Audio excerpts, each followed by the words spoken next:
For over 2 decades, Duchess Sophie remained the royal family's quiet strength. But in an unexpected midnight address, she broke her silence, triggering shockwaves across royal and political circles. What she revealed about Bagshot House and the secret decree that no one was meant to find has left Buckingham Palace scrambling for damage control.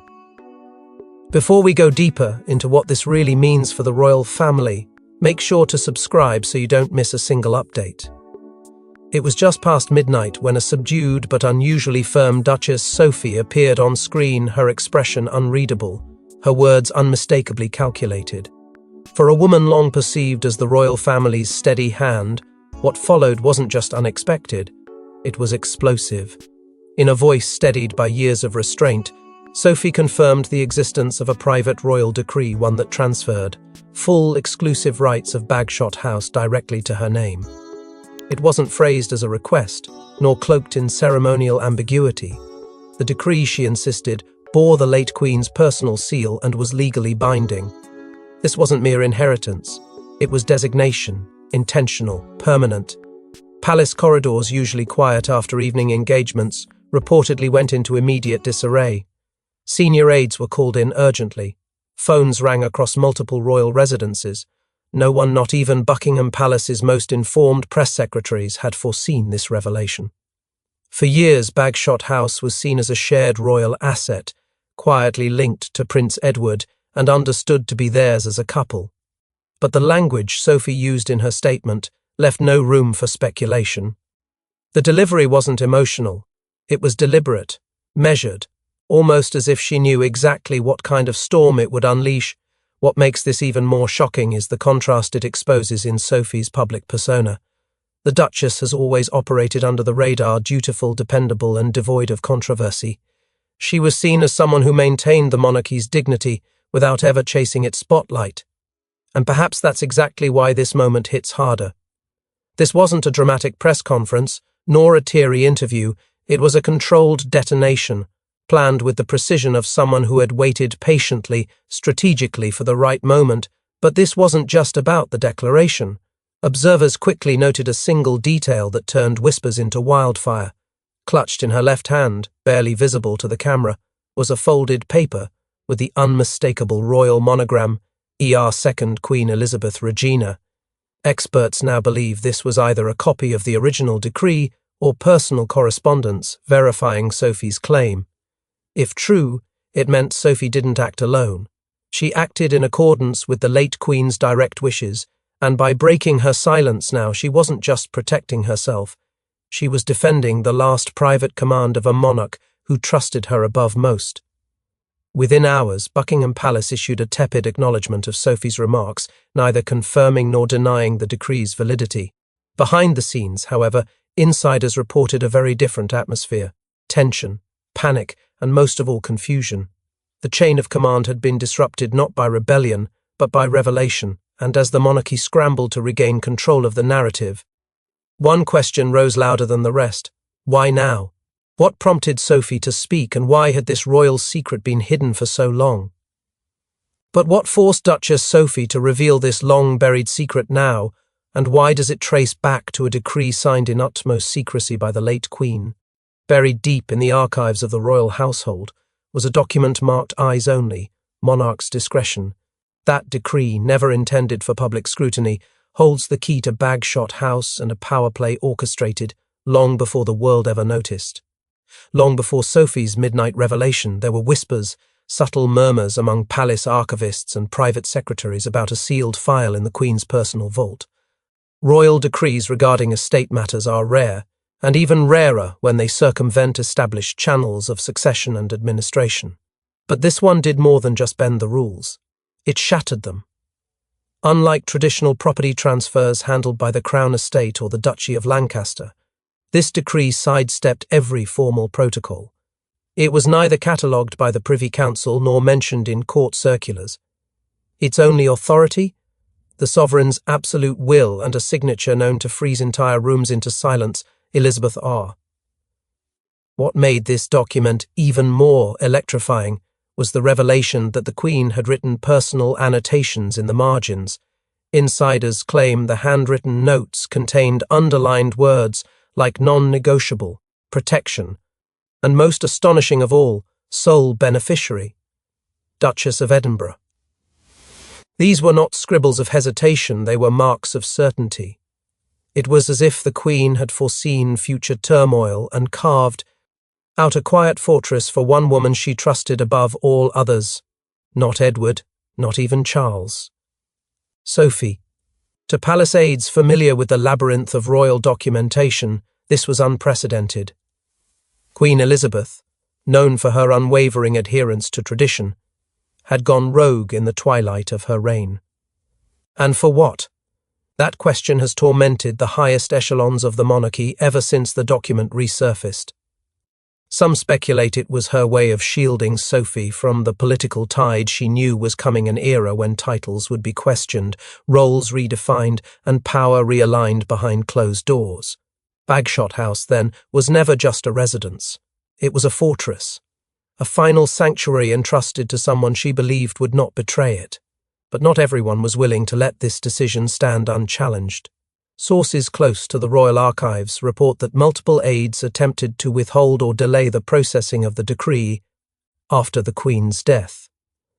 There were quiet arguments in the corridors of Clarence House, whispered warnings exchanged between legal advisers and private secretaries. And one chilling moment, now recounted by a former archivist, where a senior courtier reportedly said, "If this comes out, the balance shifts permanently." That balance, the equilibrium of power among the senior royals, now teetered on the edge of collapse, triggered not by rebellion or scandal, but by the ink of a late monarch's private conviction. The implications were staggering. If Elizabeth had chosen to gift one of the most significant royal properties solely to Sophie, bypassing Edward and the Crown estate alike, then what did she see coming? What internal threat did she belie? Eve Sophie needed shielding from? And more importantly, who else in the family did she not trust with that responsibility? If the Queen trusted Sophie with such power, it raises a question the royals dread. What did Elizabeth know that made this decree necessary in the first place? Behind closed doors at Windsor Castle, whispers swirled for years about Sophie's unwavering loyalty, her private counsel to the Queen, and a pact that went far beyond public view. The truth reveals a relationship far deeper than royal protocol ever allowed. As the monarchy weathered decades of turmoil, Duchess Sophie quietly emerged as Queen Elizabeth's most trusted confidant, a role unspoken, unrecorded, but impossible to ignore by those paying close attention. While the world was distracted by louder headlines and more scandalous names, it was Sophie who walked with the Queen during Windsor's dusk hours, spoke with her when others couldn't reach her, and stayed long after official engagements ended. In those silent corridors and hidden alcoves, their bond was forged not through ceremony, but through unfiltered truth. The Queen, always guarded, let her defences down in Sophie's presence. And what they discussed in those private walks may well have reshaped the future of the monarchy more than any public coronation ever could. It wasn't simply trust. It was alignment. Queen Elizabeth saw in Sophie a reflection of the very values she had built her reign upon: duty without drama, composure without calculation. Sophie never sought power, and yet power seemed to orbit her in quiet deference. Unlike others in the family who fought for position or influence, Sophie's presence calmed the Queen, gave her clarity. Insiders have since claimed that Sophie was the only royal permitted to speak candidly to Elizabeth without formalities. She wasn't just family, she was the Queen's mirror. And that connection became all the more vital as Elizabeth began to grow wary of the shifting dynamics around her. As her reign entered its final years, Queen Elizabeth reportedly grew increasingly cautious, guarded, not just from the public, but from within her own circle. Camilla's growing influence over Charles became a concern, especially as key roles and ceremonial duties began drifting toward her side. The Queen, always protective of balance within the monarchy, understood the tides of change, but she also feared their consequences. In Sophie, she saw not just a trusted daughter-in-law, but a stabilizing force, untouched by internal rivalries or personal ambition. She didn't just admire Sophie, she believed in her. And so Bagshot House became more than property. It became a message, a stronghold, a safeguard. one that would anchor Sophie regardless of what came next. Insiders say the Queen was deliberate in her decision, knowing full well the controversy it might spark. But in the privacy of Windsor's shadowed rooms, she made her choice clear: Sophie would be protected, even after Elizabeth herself was gone. That decree, signed with both legal precision and emotional weight, was the Queen's last private move to secure the future she trusted in one woman's hands.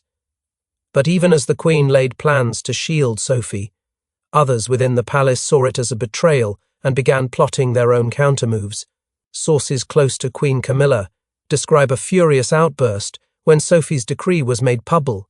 In a private confrontation that stunned royal aides, Camilla reportedly accused Sophie of crossing the line, igniting a cold war between two of the most powerful women in the monarchy. For Camilla, this was never just about a house. It was about control, about legacy, about who truly shapes the monarchy in its next era.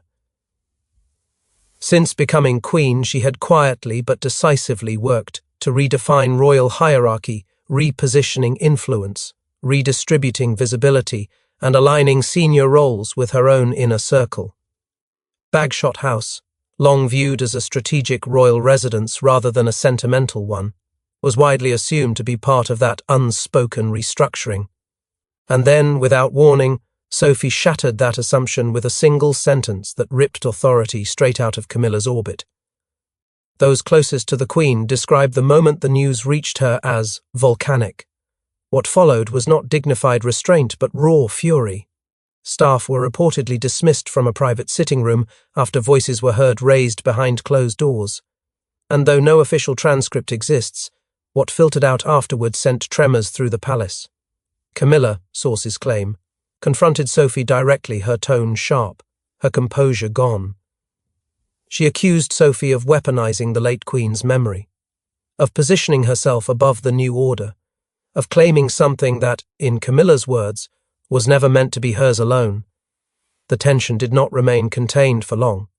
Within days, fragments of behind-the-scenes footage leaked, indistinct, grainy but unmistakable. Two senior figures in a palace corridor, the rigid posture, the clipped gestures.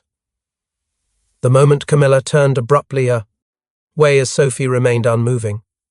Those who saw the clip described it as chilling, not theatrical, not emotional, but cold, final. A visible fracture between two women who had once appeared aligned by loyalty, now separated by a line neither seemed willing to step back across. Behind closed doors, Camilla's frustration only deepened. She reportedly told aides she would never recognize the decree, calling it an emotional decision rather than a constitutional one. To her, the Queen's private instructions did not outweigh the evolving needs of the crown. But this was precisely where the conflict burned hottest. Because Sophie's move didn't just defy Camilla's vision, it exposed it. It suggested that the late Queen herself had anticipated a future where Camilla's influence might grow too heavy, too unchecked, and had acted in advance to protect what she valued from it. Almost immediately, factions hardened. The Wessex household closed ranks around Sophie, retreating from informal engagements, tightening communication, and refusing to be drawn into quiet negotiations. Camilla's camp, meanwhile, pushed back with controlled leaks, subtle reframings, and whispered reminders of hierarchy. What had once been polite distance between royal branches transformed into unmistakable rivalry. Every shared appearance was scrutinized, every absence amplified. The palace, once a single structure of authority, now felt like two competing courts. Notably absent from the conflict were Prince William and Catherine. Insiders described their stance as strategically neutral, supportive in private, silent in public, watching, waiting.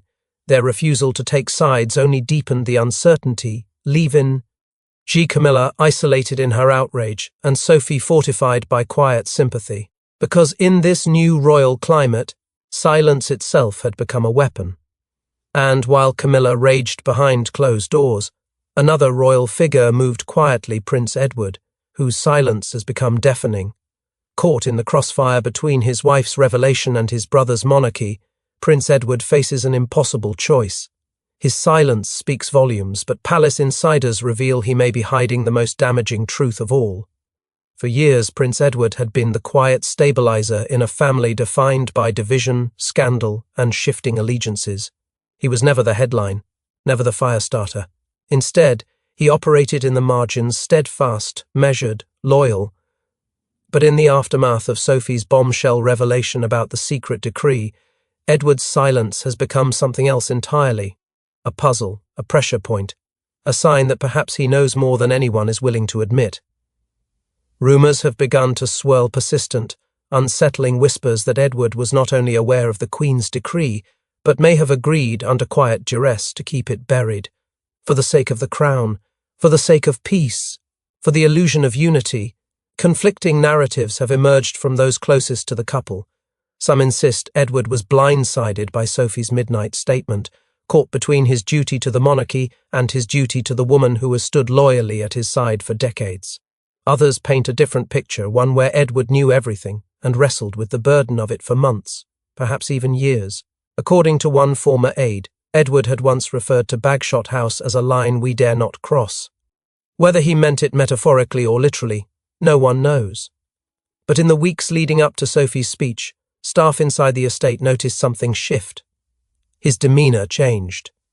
He grew more distant, more withdrawn. Something, they say, was weighing heavily on him. And then there's the meeting. A private, undocumented conversation between Prince Edward and King Charles just days before the revelation. It was neither formal nor scheduled.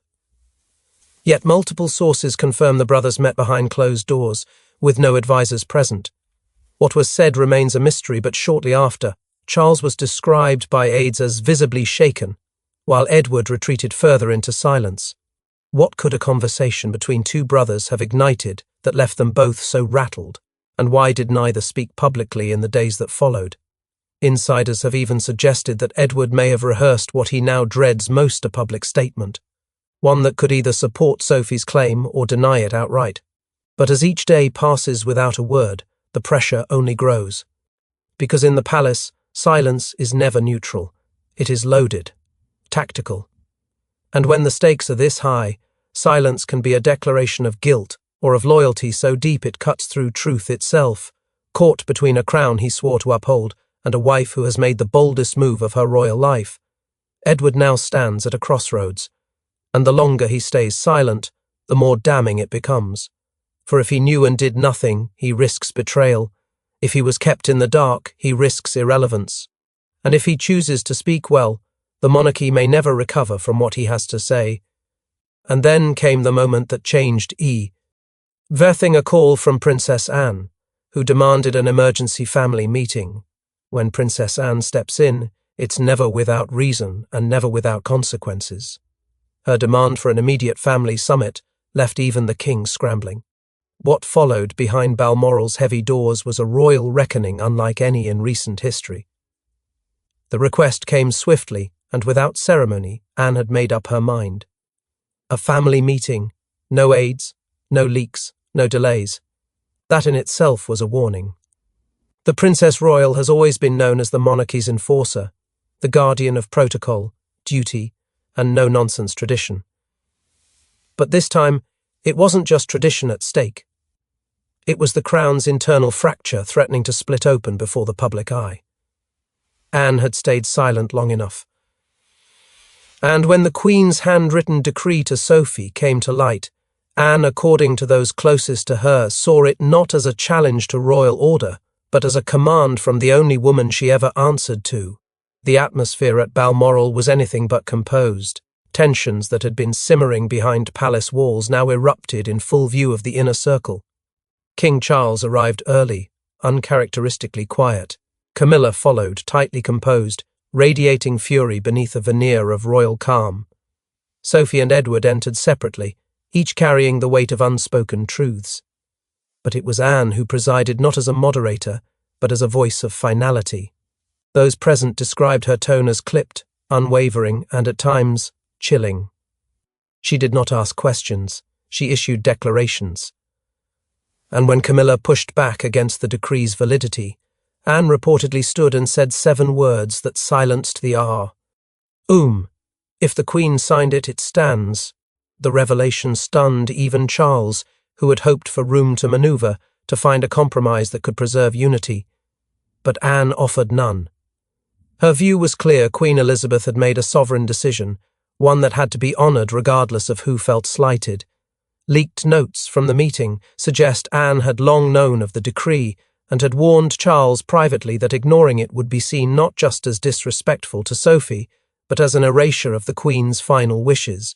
That warning was ignored, until now.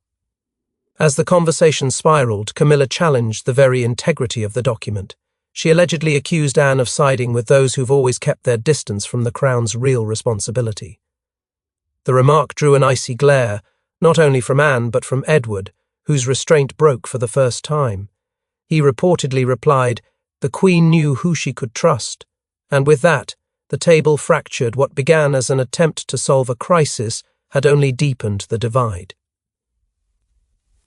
The argument continued, louder now, more personal. Sophie, according to an insider, said nothing she didn't need to. Her presence alone was the statement. What happened next left the entire royal household stunned. One senior royal, unnamed but widely believed to be Camilla, stood abruptly, declared the discussion a farce, and walked out of the room. The silence that followed wasn't awkward, it was ominous.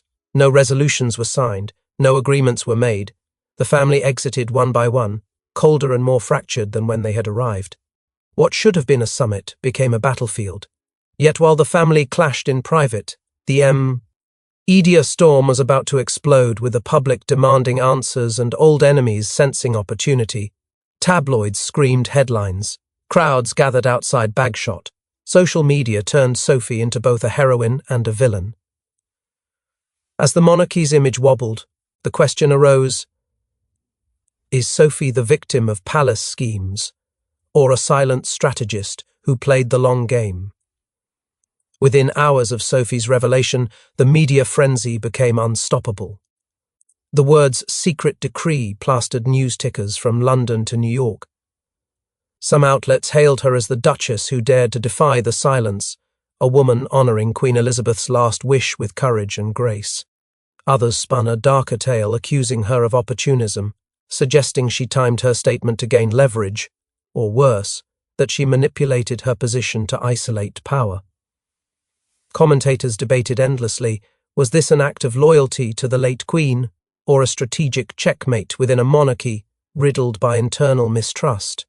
Royal analysts appeared on every major broadcast, dissecting every clause of the decree, every expression Sophie made during her announcement, and every line of succession that could now be compromised by this sudden power shift. Legal experts offered competing interpretations. Some insisted the decree had unquestionable authority. Elizabeth's word, once sealed, could not be undone. Others argued its lack of parliamentary or Privy Council oversight rendered it more symbolic than binding. The lack of a unified royal response only made things worse. Every moment of royal silence allowed speculation to swell into scandal. And yet, something unexpected was happening outside the palace walls. Public opinion was leaning cautiously but dramatically in Sophie's favour. Polls showed a staggering surge in support. People saw her not as a usurper, but as a protector of the Queen's legacy. In Sophie, many saw dignity without entitlement, strength without spectacle. As the institution stumbled over its own defence, the public saw clarity in the woman who had stayed silent for so long and then spoken with purpose. Camilla's inner circle, already bruised from the Balmoral confrontation, launched a quiet counterattack. Leaks began surfacing, murmurs about past tensions between Sophie and palace staff, comments taken out of context, allegations designed not to destroy but to dilute. The narrative being constructed was careful but unmistakable. Sophie wasn't the saint the world wanted her to be. The timing, the tone, the theatrics. These were the tools of someone who understood power, not someone caught off guard by it. Amidst the chaos, whispers of a new book deal emerged, not from Sophie herself, but from someone claiming intimate knowledge of events within Bagshot House. A working title floated through publishing circles: The Final Favour, Inside the Queen's Last Bond. The suggestion alone ignited further frenzy. What else was buried in the late Queen's private writings? What would Sophie confirm or deny if that book ever saw daylight? Meanwhile, the royal press office was in disarray. Their strategy had always been one of subtlety, of steering public mood without confronting it head-on, but now that playbook had collapsed. Behind the scenes, aides scrambled to construct a united message, yet every draft was vetoed, every proposed statement delayed.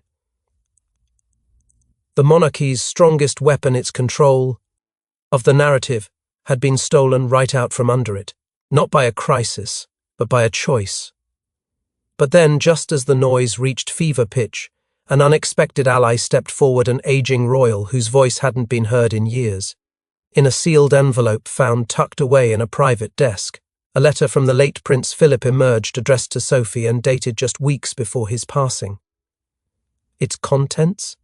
A legacy, a warning, and a final push that would justify everything she had done.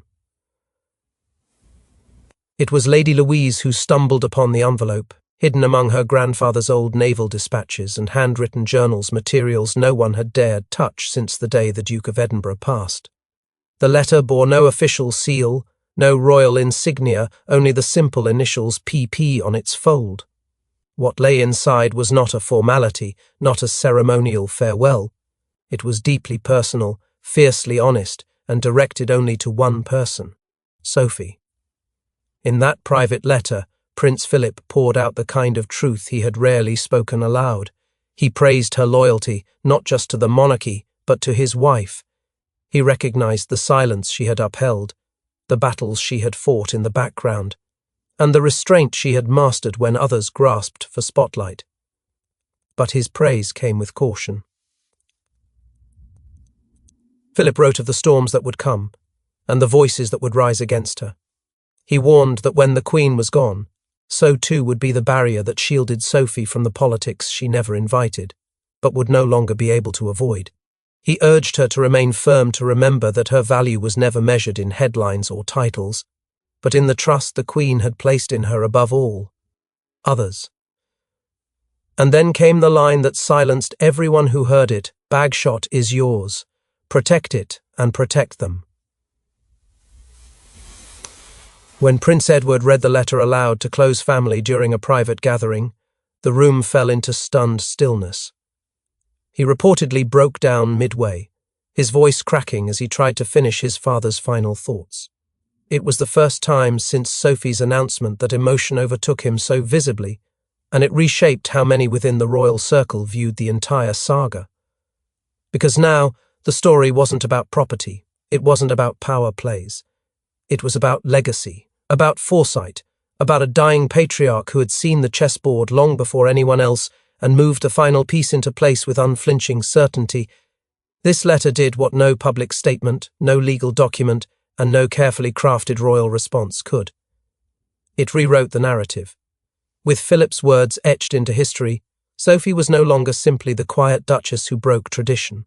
She became the woman entrusted by two monarchs, one reigning, one retired not out of obligation but because she had earned something rarer than power, faith. And in a family so often fractured by ego and strategy, it was that faith that now set her apart. And with that letter, the entire royal narrative tilted, turning Sophie from a silent duchess into a pillar of the crown's future. Thanks for watching. Please don't forget to like and subscribe, and we will see you in next one.